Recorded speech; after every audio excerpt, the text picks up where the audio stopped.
You can really feel that energy with protesters rallying in the street. So we've already met Casey here, but one of the biggest surprises of the trip was meeting Rezi. You can see on this stretch of boardwalk, it's basically been split like a zipper down the middle. Now, 33 years later, the FBI and NYPD have new evidence. Today marks 1 year since school's chancellor Dennis Walcott was appointed to replace Kathy Black. This is called liquid cocaine. Liquid cocaine. Not quite as dangerous as the name implies, but still it has 4 shots of espresso. When Thomas Cantley walks down the street, he tends to get noticed. The giant 6-foot ball rolling at his side isn't exactly a typical sight. For me, I wanted to create a statement. They're coming into my world, and then I can educate them on what I'm doing. Cantley was diagnosed with stage 3 testicular cancer at age 27. Now he's dedicated to spreading awareness of one of the most treatable forms of cancer.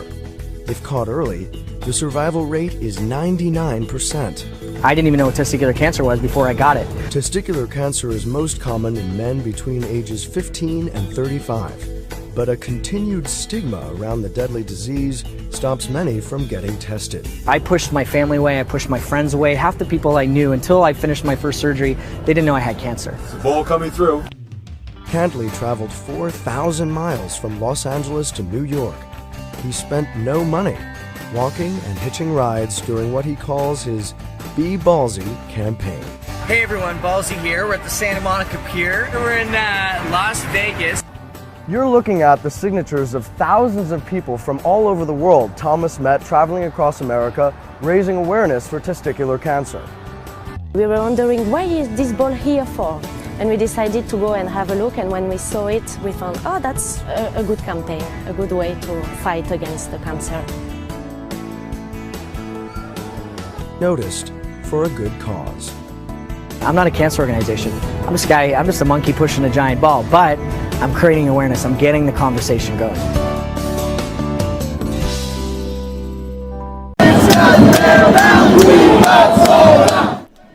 Hundreds of protesters are still hitting the streets.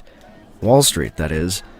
Now in their 3rd week, the Occupy Wall Street demonstrators have gained support from some of New York's biggest unions, and they've gotten arrested again. It started with a mission to fight corporate greed, but as the movement grows, so does its list of causes. You want to be good or clean or environmental. The unity amongst our citizens, our fellow immigrants. Get rid of the death penalty. It's not even just one singular cause, actually. It's a million reasons why we're here. Make that 1,000,001. Recent events have brought to light a new cause: police brutality. This Saturday, more than 700 protesters were arrested in a dramatic showdown with the NYPD on the Brooklyn Bridge.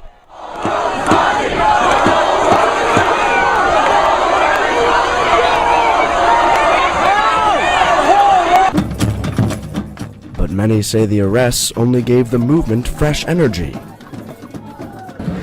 You can really feel that energy with protesters rallying in the street, living in this makeshift campground, and now even publishing the Occupied Wall Street Journal. By the looks of it, they're not leaving anytime soon. Can we actually improve our personal relationships with our dogs? That's the question posed by one writer who took himself and his dog on a 4-month road trip to find out. Here's Jordan Mazza. Do you know for sure that your dog actually likes you? One man wasn't so confident. I was really wondering whether I was doing my dog justice, whether I was giving him the best life possible. And I said, I need to go on a road trip with my dog and bond with him. That's how Benoit Denizet-Lewis decided to take his Labrador mix Casey on a road trip. But this wasn't your average road trip. It was a 13,000-mile, 32-state, 4-month motorhome adventure across America. And it's all in the new book, Travels with Casey. The author and New York Times Magazine writer wanted to better understand his relationship with Casey. But he also wanted to explore what makes America dog crazy. Just how crazy? There's one canine for every 4 humans in the U.S. More than 50 million households have a dog. That's the highest dog ownership rate on Earth. And Americans now spend roughly $40 billion on dog products and services each year.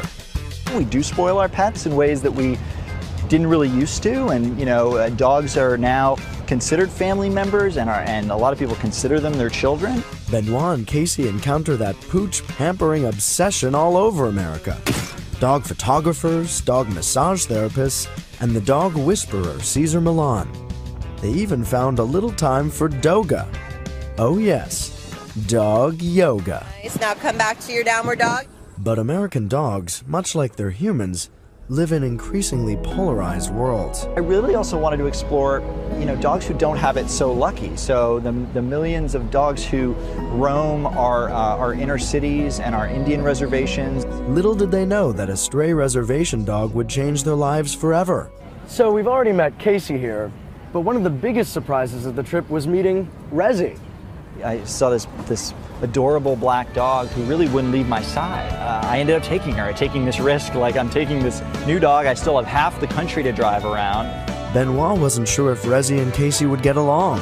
Fortunately, it was amazing, and she's a loving and sweet and caring dog, and very different from Casey, and sort of helped me understand that dogs are different and they have different personalities, and just sort of, accept them for who they are. The lesson? Getting dogs to like you may be as simple as accepting them and spending not just money, but quality time. There's nothing better than getting on the road with your dog, whether it's a week-long road trip or exploring the country with your dog. I mean, it was a life-changing experience for me.